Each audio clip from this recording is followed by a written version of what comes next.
राधे राधे। राधे राधे महाराज जी। महाराज जी, जब हम लोग पूरी ईमानदारी से अपने काम अपने रिश्तों को निभाते हैं, उस मेहनत का फल नहीं मिलता, फिर भी हम पूजा पाठ करते हैं पूरे दिल से, बट महाराज जी कभी कभी विश्वास टूट आप जाता है। हमें बताओ, अभी खेती बोओगे तो आज ही रोटी दाल उसकी पालोगे क्या? किसका प्रश्न है? अभी खेती बोओगे, गेहूं बोओगे तो आज ही रोटी बना लोगे क्या उसकी?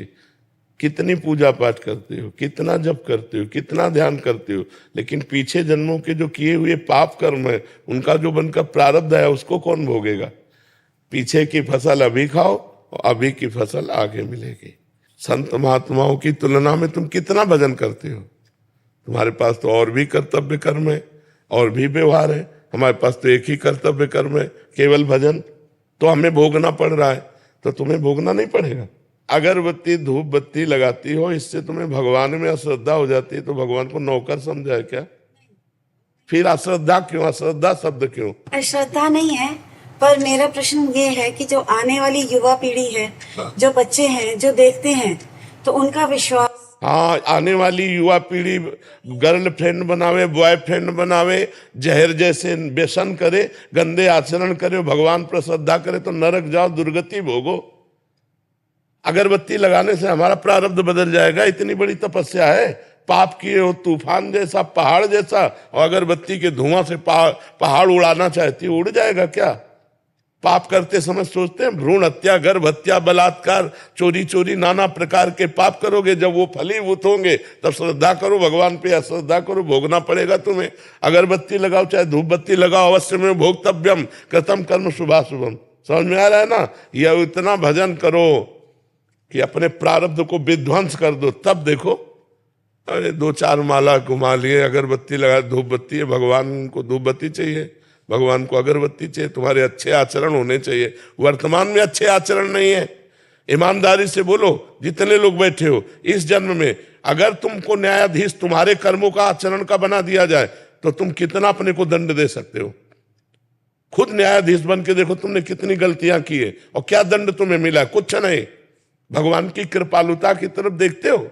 नहीं देखते हो। अनंत जन्मों से मनमानी आचरण करते लोग चले आ रहे हैं। अब जब उनका फल आता है, अब इस जन्म में 2-4 अगरबत्ती लगा दी और हमें भगवान पर श्रद्धा हो रही।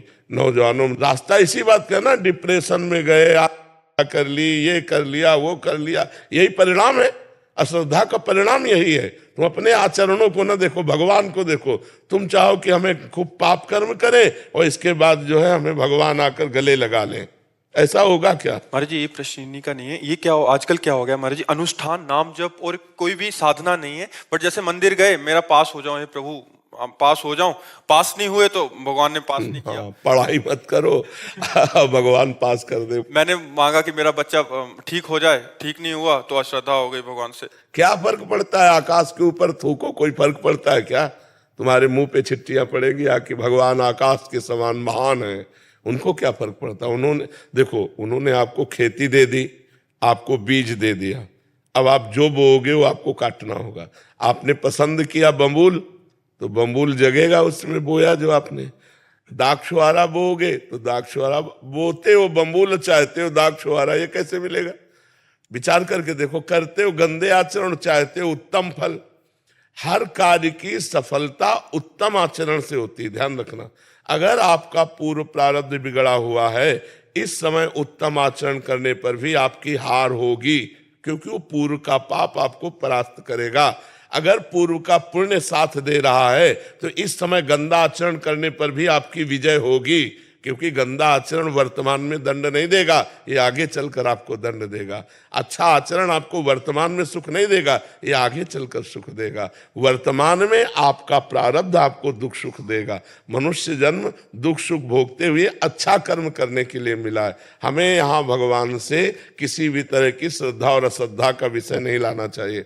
हाँ, श्रद्धा का विषय यह है कि ऐसी परिस्थितियों में भी भगवान हम टूटे नहीं, हम आपके कृपा बल से इन दुख सुख को सहते हुए सही आचरण से चले।